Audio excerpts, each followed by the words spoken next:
Hello dear students, मैं are K रतन आप सभी का रतन मैथमेटिक्स क्लासेस में स्वागत करता हूं। स्टूडेंट्स, आज ये मेरा सेकेंड लेक्चर है नंबर सिस्टम के रिगार्डिंग। मैं टॉपिक पे आने से पहले आपसे फटाफट दो बात कह लेना चाहता हूं। पहला कि आप मेरे सारे लेक्चर को गौर से बार बार देखिएगा ताकि आपको नंबर सिस्टम के रिगार्डिंग जिंदगी में दोबारा कभी प्रॉब्लम नहीं हो। और दूसरा, चूंकि मेरा वीडियो आप तक पहुंचे इसलिए आप मेरे channel Ratan's mathematics classes by R K Ratan को लाइक कीजिए, सब्सक्राइब कीजिए, शेयर कीजिए और बेल आइकन को दबाना ना भूलिए। अब मैं रियल नंबर लाइन का फॉर्मेशन पहले वीडियो में कर चुका हूं। मैंने बताया था कि इधर पॉजिटिव इन्फिनिटी लिया जाता है, इधर नेगेटिव इन्फिनिटी, और इधर ओरिजिन सेट किया जाता है, इधर प्लस इन पॉजिटिव साइन और इधर निगेटिव साइन लिया जाता है। मैंने बताया था कि आप इस साइन को बदल भी सकते हैं, लेकिन बदलने से कोई फायदा नहीं होगा। इधर पॉजिटिव नंबर लिया जाता है, इधर नेगेटिव नंबर लिया जाता है। मैं इधर नेगेटिव ले सकता हूं, इधर पॉजिटिव ले सकता हूं, लेकिन उससे कोई फायदा नहीं मिलेगा। दुनिया का सब आदमी इधर पॉजिटिव लेता है, इधर नेगेटिव लेता है, इसलिए मैंने भी पॉजिटिव नेगेटिव सेट कर लिया। यहां तक पिछले लेक्चर में बात हो गई थी। अब यहां पर एक क्वेश्चन मेरे मन में एराइज होता है कि मैथमेटिक्स में 4 फंडामेंटल ऑपरेशन होते हैं। एक एडिशन, दूसरा सब्ट्रैक्शन, तीसरा मल्टीप्लिकेशन और चौथा डिवीजन। ये चारों फंडामेंटल ऑपरेशन कहां से आया? तो स्टूडेंट्स, ये चारों फंडामेंटल ऑपरेशन इसी नंबर लाइन से आया है। जैसे आपसे कोई पूछे कि 2 + 3 कितना होगा, तो आप आसानी से बोलेंगे कि 5 हुआ। लेकिन इसी में आपसे ये कोई पूछे कि 2 + 3 5 कैसे हुआ, तो आप क्या कहेंगे? तो स्टूडेंट्स, इसको समझने के लिए मैं ऐसे समझ सकता हूं कि नंबर लाइन पर ओरिजिन है, यहां पर आप खड़ा हो जाइए, क्योंकि दुनिया में सभी डिस्टेंसेस ओरिजिन से मापी जाती है। जैसे आप 10th क्लास में ऑप्टिक्स चैप्टर में देखे होइएगा कि जब आप इमेज को रखते थे, ऑब्जेक्ट को रखते थे, जिस किसी का भी डिस्टेंस मेजरमेंट करना होता था, आप सभी केसेस में पोल से डिस्टेंस मेजरमेंट करते थे, या तो ऑब्जेक्ट डिस्टेंस या तो इमेज डिस्टेंस। उसी तरह से हम नंबर लाइन पर भी किसी भी नंबर का जो डिस्टेंस मेजरमेंट करेंगे वो ओरिजिन से करेंगे। तो समझ लीजिए कि अगर हम ओरिजिन पे खड़ा हो गए, उसके बाद इसका साइन है +2 और ये है +3। ओरिजिन पर कोई आदमी खड़ा हो गया और उसको कहा जाए कि 2 यूनिट्स आप राइट में चलिए, क्योंकि यहां पर भी पॉजिटिव है। तो आप चलिए 2 यूनिट पॉजिटिव में, आप यहां पहुंच गए। उसके बाद फर्दर आपसे कहा जाएगा कि 3 यूनिट पॉजिटिव में चलिए। तो 3 यूनिट पॉजिटिव में चलने के लिए आप जरा देखिए 4 5 ऐसा ले लेंगे। तो 3 यूनिट पॉजिटिव में चलेंगे तो 2 से 1 यूनिट, 2 यूनिट, 3 यूनिट, हम लोग 5 पे पहुंच जाएंगे। तो फाइनली कहां पहुंच गए? 0 से 5 तक। चूंकि फाइनली 5 तक पहुंच गए, इसलिए इसका वैल्यू +5 हुआ।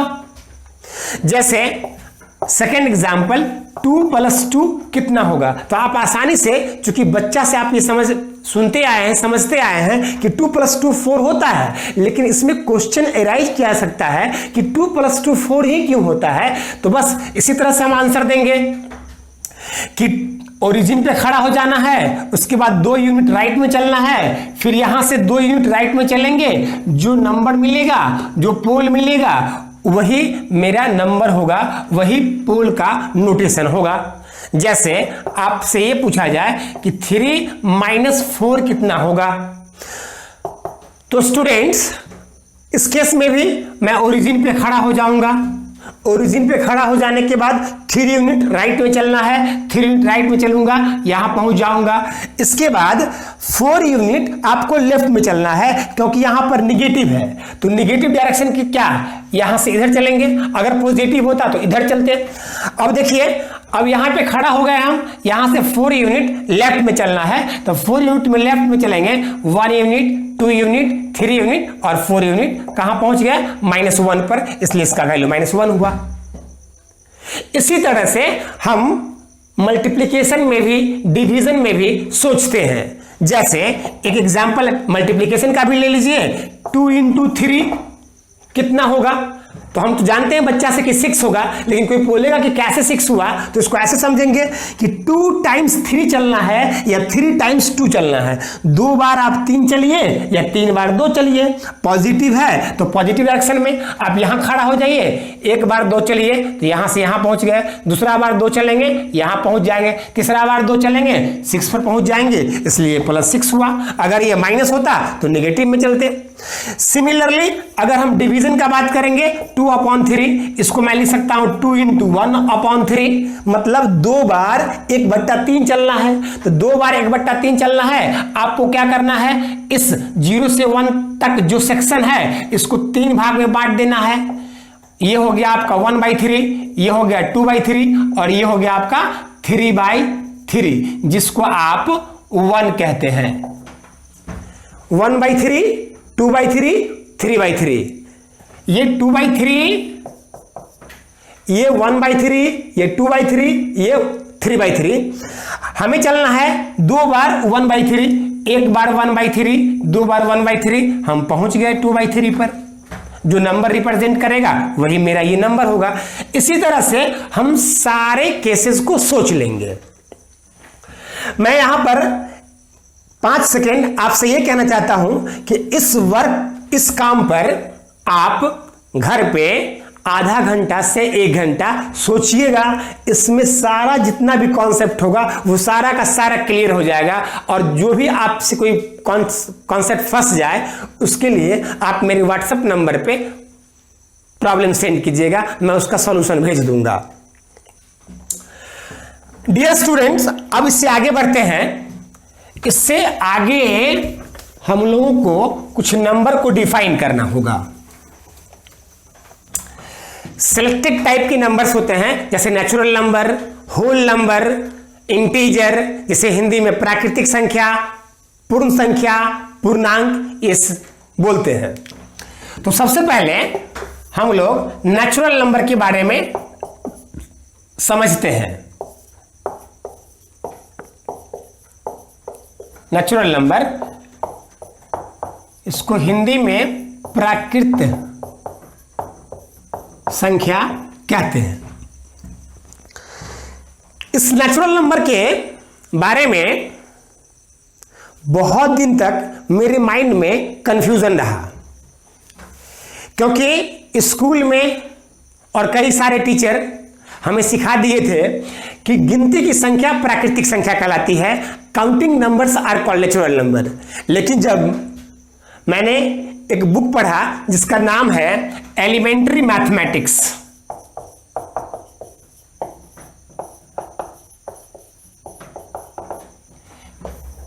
इस बुक को 3 राइटर मिलके लिखे हैं, जिनका नाम है ज़ीडोरोफिव,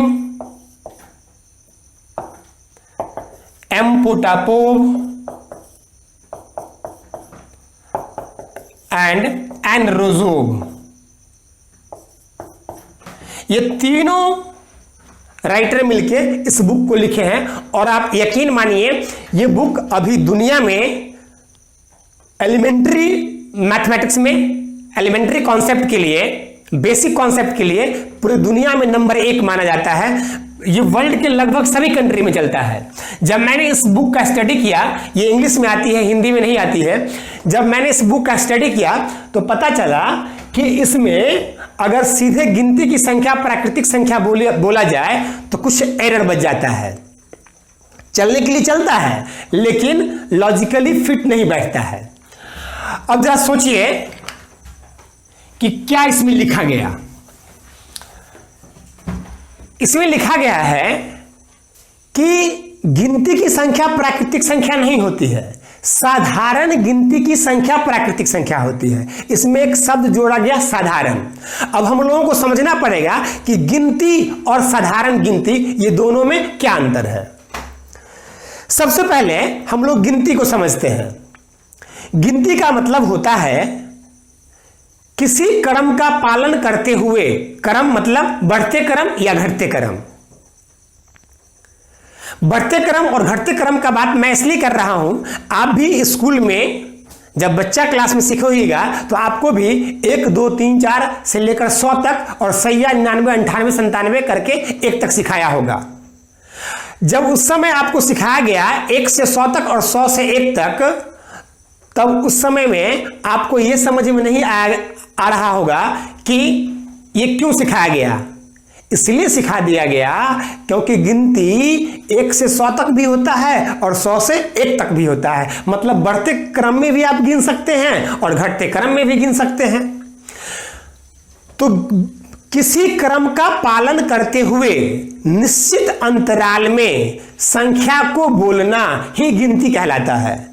किसी क्रम का पालन करते हुए निश्चित अंतराल में संख्या को बोलना ही गिनती कहलाता है। अब जरा सोचिए, अगर हमें गिनती करने के लिए बोला जाए तो हम निश्चित अंतराल 2 रखेंगे और ऐसे बोलेंगे 1 3 5 7 9 11 1 3 5 7 9 11 13 इत्यादि। कोई स्टूडेंट बोलेगा 2 4 6 8 10 12 14 16 18 इत्यादि। यह भी गिनती हुआ जिसमें अंतराल 2 का है, लेकिन यह प्राकृतिक संख्या का समुच्चय नहीं हुआ। अब समझते हैं साधारण गिनती। तो स्टूडेंट्स, वैसा गिनती साधारण गिनती कहलाता है जो ऑर्डिनरी मैन अर्थात लेमैन, जिसके पास नंबर की कोई जानकारी नहीं है, एक अबोध बच्चा जो आपके घर में है, उससे पूछिए कि गिनती करो, चूंकि उसके पास निगेटिव पॉजिटिव 0 नंबर का कोई नॉलेज नहीं है, वो वही नंबर सुनता है जो डेली लाइफ में यूज होता है, तो वो डायरेक्ट शुरू करेगा 1 2 3 4। जो वो बच्चा काउंट करेगा, या वैसा आदमी जो लेमैन है जिसको नंबर के बारे में कुछ समझ नहीं है, वो काउंट करेगा। ऐसे नंबर को, ऐसे काउंटिंग को ऑर्डिनरी काउंटिंग, साधारण गिनती कहा जाएगा। तो साधारण गिनती की संख्या ही प्राकृतिक संख्या कहलाती है। अब आपके मन में उठता होगा कि कई टीचर, कई बुक में ऐसा लिखा रहता है कि वैसी संख्या जो 1 से शुरू होती है प्राकृतिक संख्या कहलाती है। यह तो और भी गलत बात है, क्योंकि 1 से शुरू होना, 1 से शुरू तो ऐसे भी हो सकता है 1 1.5 2 2.5 3 3.5 4, लेकिन क्या ये सारी संख्याएं प्राकृतिक संख्याएं कहलाती है? नहीं।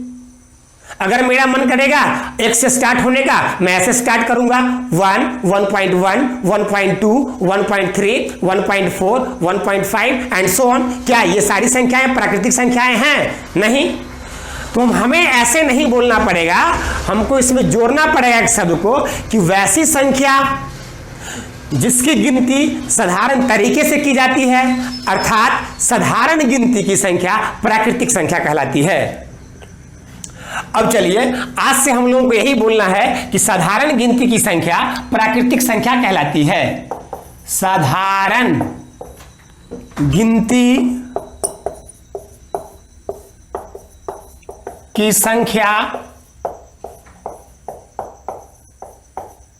प्राकृत संख्या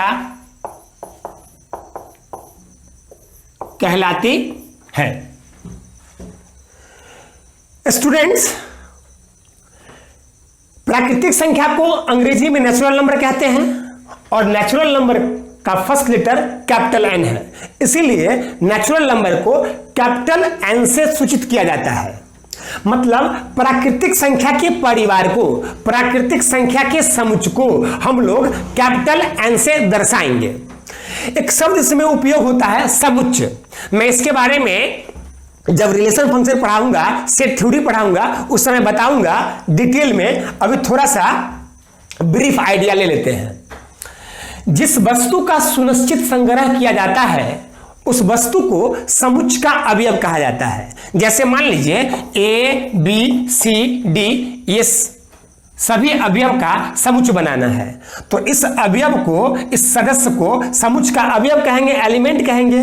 और इसको समुच्चय में रखने के लिए कॉमा से अलग अलग करके मीडियम ब्रैकेट में, मध्यम कोष्ठ में रख दिया जाता है और इसे किसी कैपिटल लेटर से डिनोट कर दिया जाता है।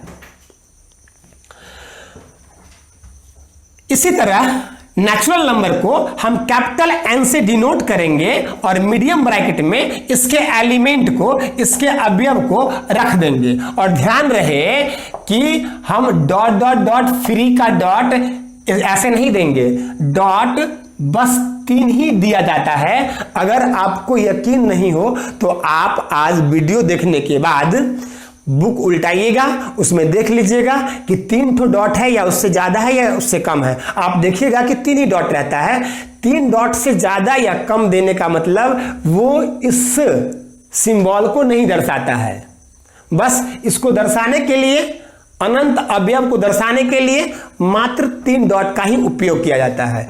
तो नेचुरल नंबर को हम लोग ऐसे डिनोट करते हैं, कैपिटल एन से इसलिए दर्शाते हैं क्योंकि ये इसका नेचुरल नंबर का फर्स्ट लेटर है।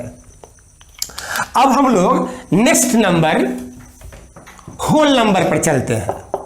होल नंबर, होल नंबर, इसे हिंदी में पूर्ण संख्या कहते हैं।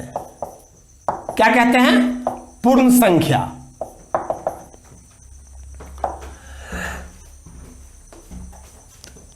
प्राकृतिक संख्या के समुच्चय में, प्राकृतिक संख्या के परिवार में जीरो को शामिल करने से जो समुच्चय बनता है वही समुच्चय पूर्ण संख्या का समुच्चय बन जाता है। प्राकृतिक संख्या, प्राकृत संख्या के समुच्चय में जीरो को शामिल करने से पूर्ण संख्या का समुच्चय बनता है। समुच्चय बनता है। जरा गौर कीजिए। प्राकृतिक संख्या मतलब 1 2 3 4 डॉट डॉट डॉट। इसके फैमिली में, इसके परिवार में जीरो को शामिल कर दिया जाए तब वह पूर्ण संख्या का परिवार बन जाता है, पूर्ण संख्या का समुच्चय बन जाता है। अर्थात सभी प्राकृतिक संख्या पूर्ण संख्याएं कहलाती है, लेकिन सभी पूर्ण संख्या प्राकृतिक संख्या नहीं कहलाती है। पूर्ण संख्या को अंग्रेजी में होल नंबर कहते हैं और इसका फर्स्ट लेटर W है, इसीलिए होल नंबर को W से डिनोट करते हैं। इसमें 0 1 2 3 डॉट डॉट डॉट, या इसको, ये बढ़ते क्रम में है, घटते क्रम में भी हम लिख सकते हैं dot dot dot 3 2 1 0 dot dot dot. Sorry, dot dot dot इधर नहीं होगा, इधर है। अब यहां से पता चल रहा है आपको कि सभी प्राकृतिक संख्या पूर्ण संख्या है, लेकिन सभी पूर्ण संख्या प्राकृतिक संख्या नहीं होता है। अब इस दोनों नंबर की जानकारी होने के बाद हम लोग चलते हैं नेक्स्ट नंबर पर, जिसका नाम है पूर्णांक। क्या है? पूर्णांक। पूर्णांक को इंग्लिश में इंटीजर कहा जाता है। तीसरा इंटीजर, इंटीजर पूर्णांक। इसको भी जरा गौर से समझना पड़ेगा। कई किताबों में यह लिखा रहता है कि पूर्ण संख्या के समुच्चय में ऋणात्मक प्राकृतिक संख्या को शामिल करने से पूर्ण संख्या के समुच्चय में ऋणात्मक प्राकृतिक संख्या को शामिल करने से पूर्णांक का समुच्चय बनता है। जरा इस परिभाषा में, डेफिनेशन में गौर से समझिएगा, डिमेरिट है। जैसे आपसे मैं ऐसा कोई चीज मांगू जो दुनिया में एग्जिस्ट करता ही नहीं है, होता ही नहीं है, तो आप कहां से देंगे? इस डेफिनेशन में यह कहा गया है कि पूर्ण संख्या के समुच्चय में ऋणात्मक प्राकृतिक संख्या को शामिल करने से पूर्णांक का समुच्चय बनता है। ऋणात्मक प्राकृतिक संख्या होता ही नहीं है। प्राकृतिक संख्या तो ऐसा होता है जिसमें केवल पॉजिटिव नंबर होते हैं, इसमें ऋणात्मक तो कोई होता ही नहीं है, तो कहां से हम शामिल करेंगे? इसको ऐसे बोलना पड़ेगा कि पूर्ण संख्या के समुच्चय में प्राकृतिक संख्या के ऋणात्मक को शामिल करने से, प्राकृतिक संख्या ऋणात्मक होता नहीं है, इसके रूप को ऋणात्मक बनाना पड़ेगा। मतलब -1, -2, -3, -4, -5 एंड सो ऑन। पूर्ण संख्या के समुच्चय में प्राकृतिक संख्या के ऋणात्मक रूप को शामिल करने से पूर्णांक का समुच्चय बनता है। आइए अब हम लोग इसको लिखते हैं। पूर्ण संख्या के समुच्चय में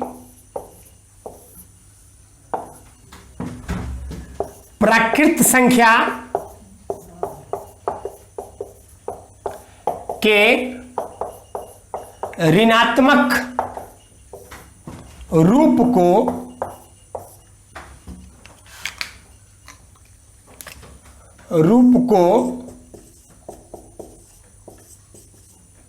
शामिल करने से पूर्णांक का समुच्चय बनता है। ये कभी नहीं कहेंगे कि ऋणात्मक प्राकृतिक संख्या को शामिल करना है, प्राकृतिक संख्या के ऋणात्मक रूप को शामिल करना है। तो आइए, इंटीजर का पहला अक्षर आई है, इसलिए इसको आई से या जेड से भी डिनोट करते हैं। इसके बारे में मैं बता रहा हूं कि जेड से क्यों डिनोट किया जाता है। अभी जरा सुन लीजिए, आई से या जेड से मीडियम ब्रैकेट में dot dot dot -3, -2, -1, 0, 1, 2, 3, 4 dot dot dot. ऐसे आप इसको बढ़ते क्रम में नहीं, घटते क्रम में भी लिख सकते हैं। Dot dot dot 3, 2, 1, 0, -1, -2, -3, -4, -5 dot dot dot, ऐसे लिख सकते हैं।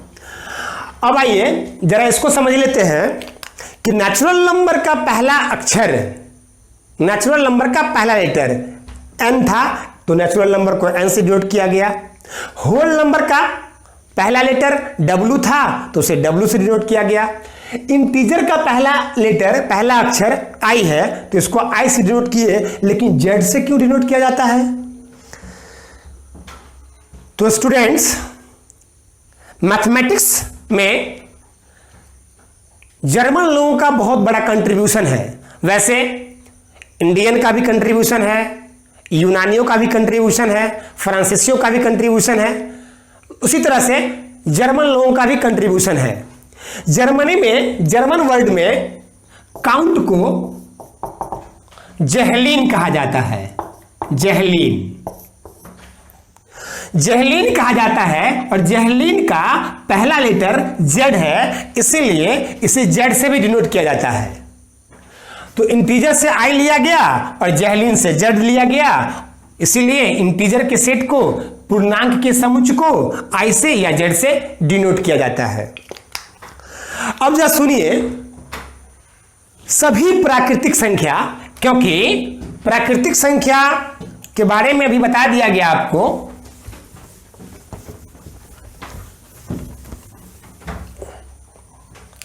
प्राकृतिक संख्या 1, 2, 3, 4 डॉट डॉट डॉट, पूर्ण संख्या 0 1 2 3 4 5 डॉट डॉट डॉट पूर्णांक dot dot dot -3 -2 -1 0 1 2 dot dot dot.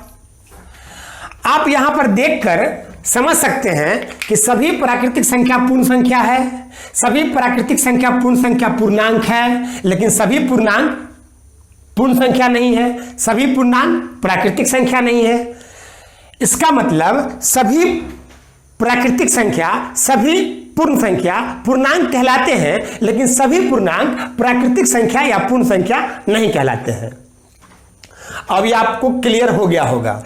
अब हम लोग नेक्स्ट चलते हैं परिमेय संख्या की तरफ। परिमेय संख्या को अंग्रेजी में रैशनल नंबर कहा जाता है। रैशनल नंबर, परिमेय संख्या।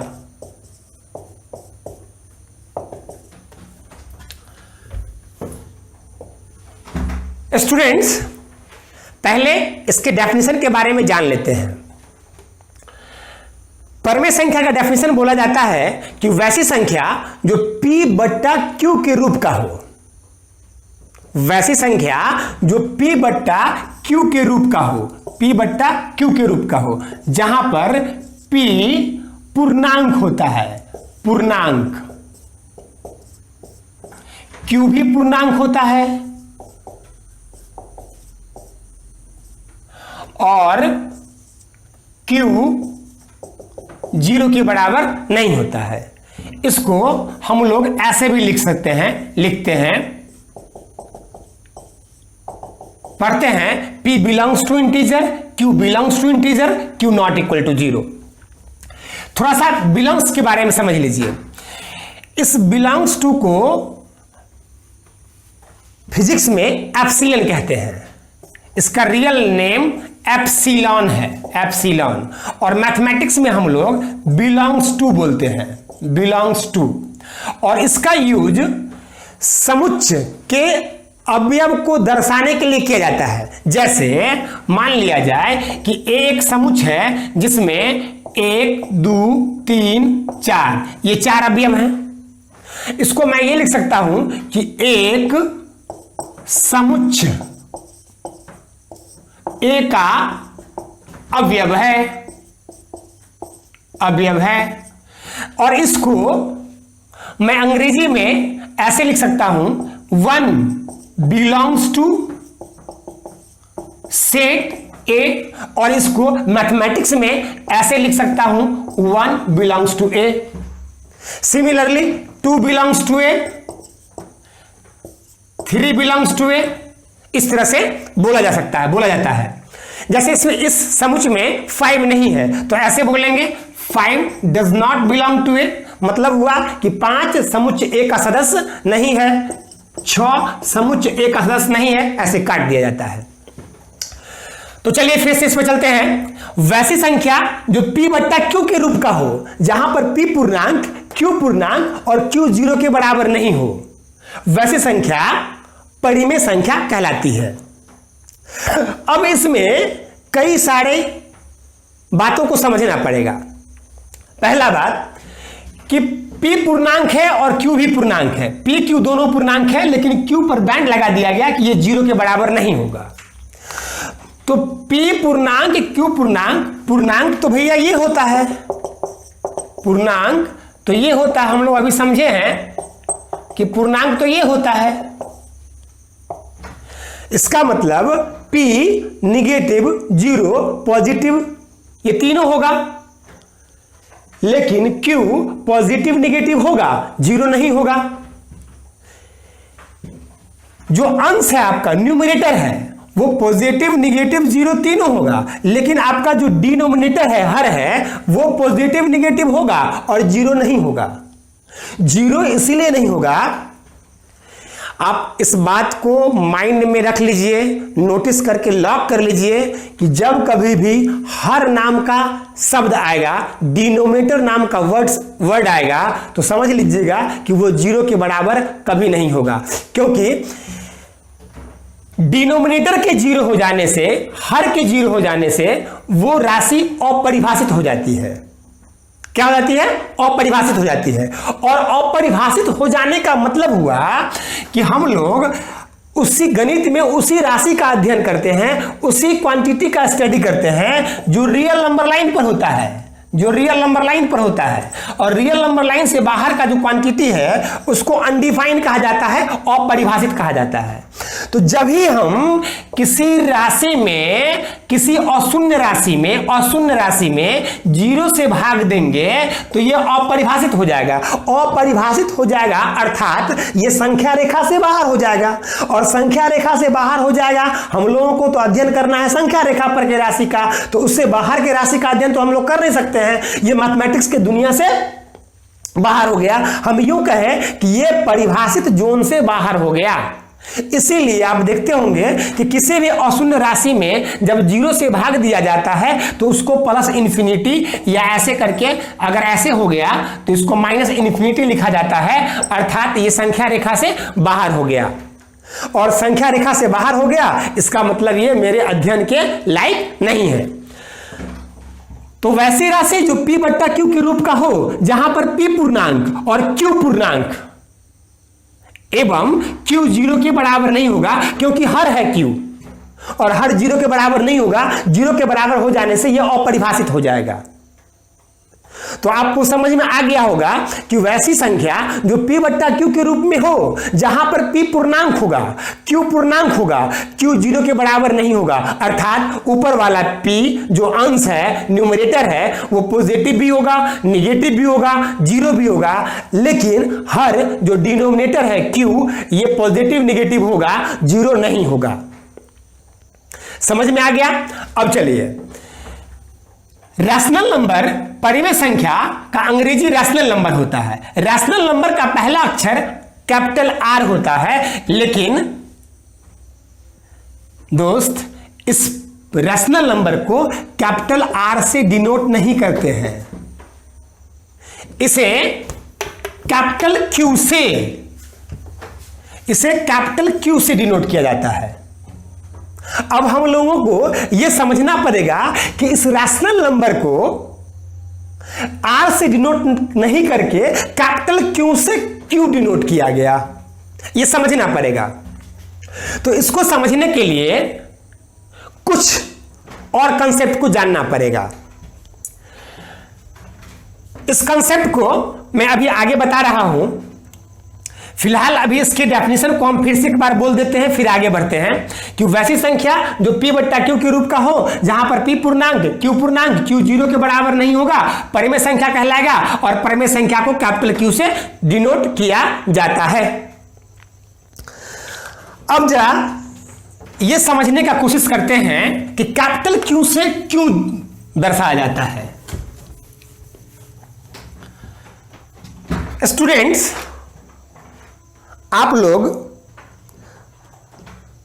भाग देना जानते होंगे। हालांकि भाग में भी कई लोग गड़बड़ कर देते हैं, क्योंकि उन्हें बच्चा से ठीक से समझाया नहीं जाता है, उसके वास्तविकता को नहीं बतलाया जाता है।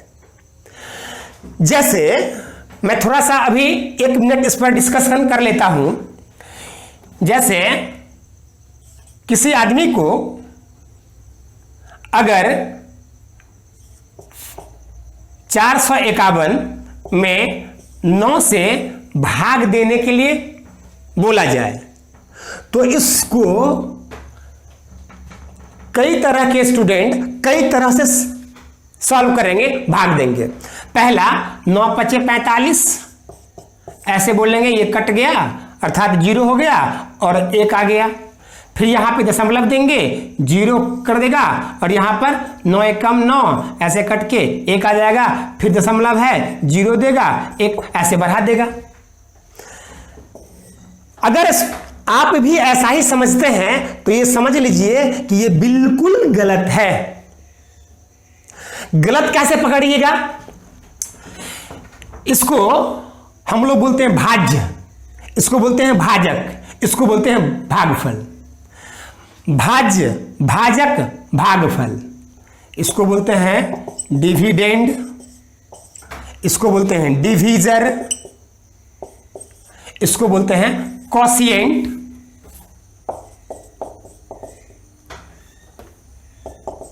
कोशिएंट, और इसको बोलते हैं रिमाइंडर।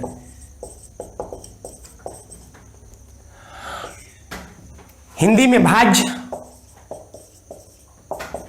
इसको बोलते हैं भाजक, इसको बोलते हैं भागफल, और इसको बोलते हैं शेषफल या शेष। और आप यूक्लिड का विभाजन प्रमेय का जानते होंगे, 10th क्लास में पढ़े होंगे कि भाज्य बराबर भाजक गुने भागफल प्लस शेष होता है। आप इस रूल में इसको रखकर देखिए कि क्या ये संतुष्ट करता है, तो संतुष्ट नहीं करता है। रखकर देख लीजिए, 451 बराबर 9 गुने 5.1 प्लस आप जो भी निकालते हैं उसको रखकर देख लीजिए, या नहीं यहीं पर लगाइएगा। जैसे ऐसे आप कर दिए 9 × 5 = 45, आपसे कोई पूछा कि शेष कितना हुआ तो आप ऐसे बताइएगा कि एक शेष हुआ और ऐसे कर दीजिएगा। तो एक शेष तो बता दिए आप, एक शेष होगा, लेकिन ये प्रोसेस गलत होगा। इस स्टेज में एक शेष नहीं होगा, क्योंकि आप रख कर देख लीजिए 451 बराबर 9 गुने 5 प्लस 1, ये बिल्कुल गलत है। तो ये ऐसे भाग देना गलत है। तो सही क्या होगा, अब इसको समझते हैं।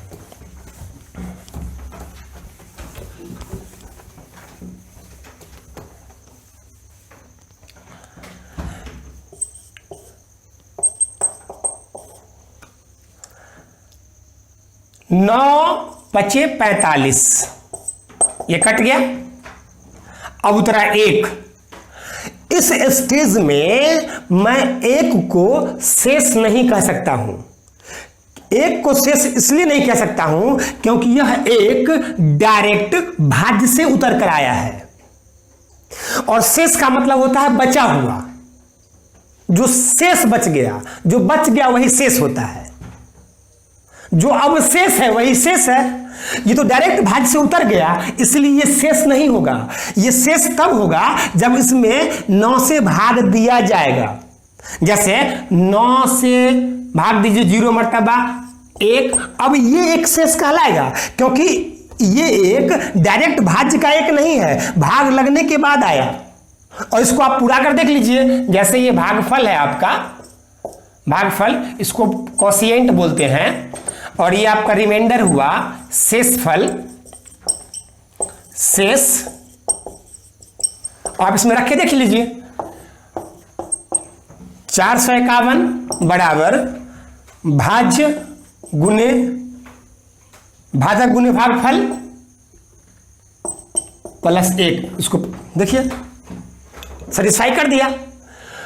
तो भाग में अक्सर लोग गलती कर देते हैं, हम लोगों को गलती नहीं करना है, बस ये ध्यान में रखना है कि भाज्य के प्रत्येक अंक। जैसे एक और एग्जांपल लीजिए, जैसे मैं एक और एग्जांपल लेता हूं, 11 0 11, इसको बोला जाए कि 11 से डिवाइड कीजिए।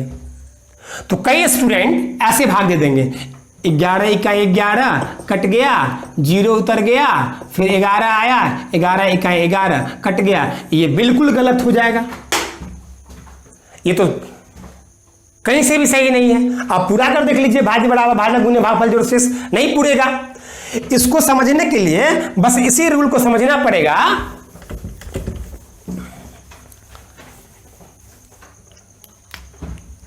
11 0 11 11 11 × 11 कट गया, अब 0 उतरा, 0 में 11 से भाग देना होगा, जीरो से भाग देंगे, फिर जीरो उतरा, फिर एक उतरेगा भाज्य से, फिर इसमें भाग देगा ये, फिर अब उतरेगा ये, अब एक, अब देखिए ये कट गया, जीरो हुआ। अब इसको विभाजन परिमेयिका में रखिए, संतुष्ट कर देगा। मतलब भाग में इस बात का पूरा ख्याल रखना पड़ेगा, इस बात को पूरा समझना पड़ेगा कि भाज्य के प्रत्येक अंक में भाजक भाग देगा। डायरेक्ट भाज्य से उतरा हुआ अंक शेष नहीं होगा, शेष वही होगा जो बचेगा।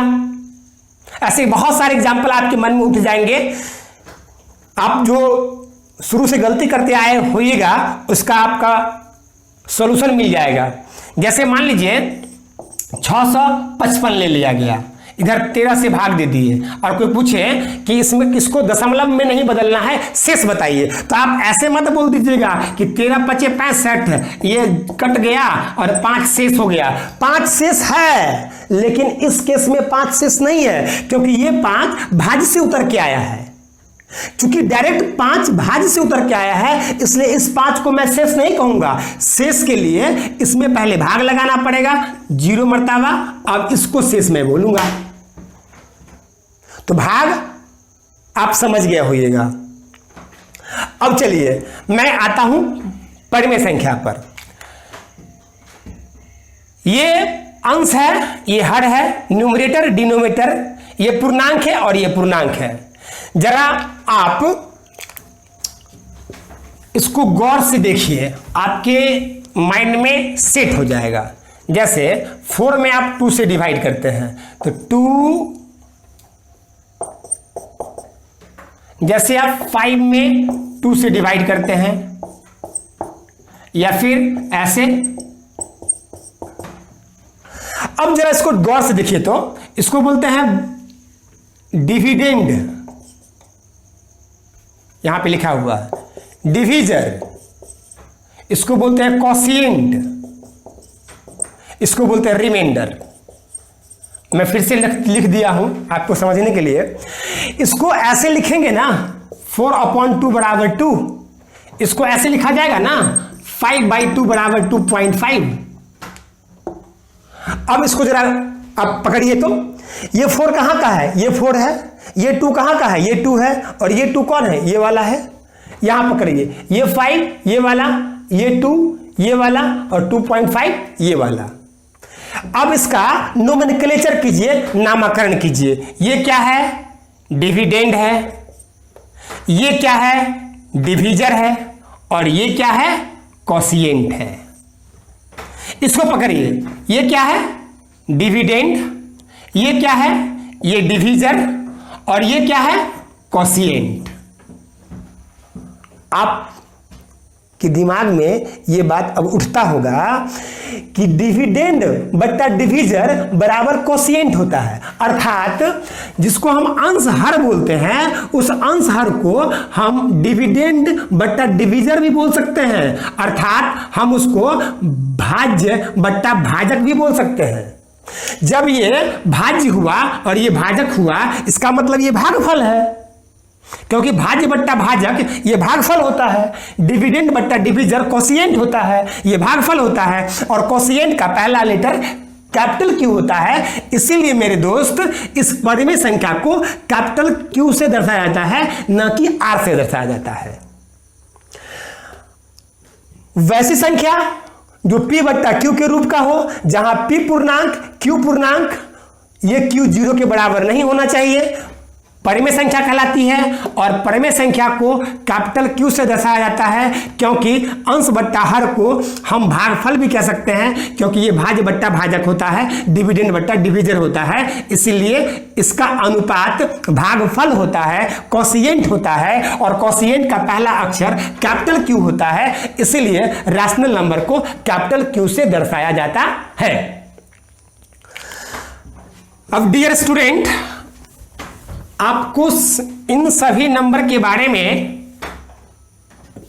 पूरा कॉन्सेप्ट क्लियर हो चुका होगा। अब आइए इसका एग्जांपल लेते हैं। 2/3 ये रैशनल नंबर है, -2/3 ये भी रैशनल नंबर है, 2/-3 ये भी रैशनल नंबर है। 2 माइनस 2 5 0, ये 0 भी रैशनल नंबर है क्योंकि 0 को मैं 0/1 लिख सकता हूं और ये 0 अंश हुआ p तो पूर्णांक होता है और पूर्णांक क्या सभी -1 0 1 पॉजिटिव नेगेटिव 0 सब आता है इसमें। तो ऊपर में 0 हो सकता है और नीचे में तो 1 होता ही है, अगर डिनोमिनेटर एब्सेंट हो तो वहां पे 1 होता है। तो समझ लीजिए ये भी रैशनल नंबर है, ये भी रैशनल नंबर, ये सारे के सारे रैशनल नंबर्स हैं इत्यादि। अब मैं उम्मीद करता हूं कि आपको natural number, whole number, integer, rational number इन चारों में कोई प्रॉब्लम नहीं होगा। अगर आप इस वीडियो को अच्छा से बार बार देखेंगे, समझेंगे तो इनके रिगार्डिंग आपको जीवन में कभी कोई प्रॉब्लम नहीं होगा।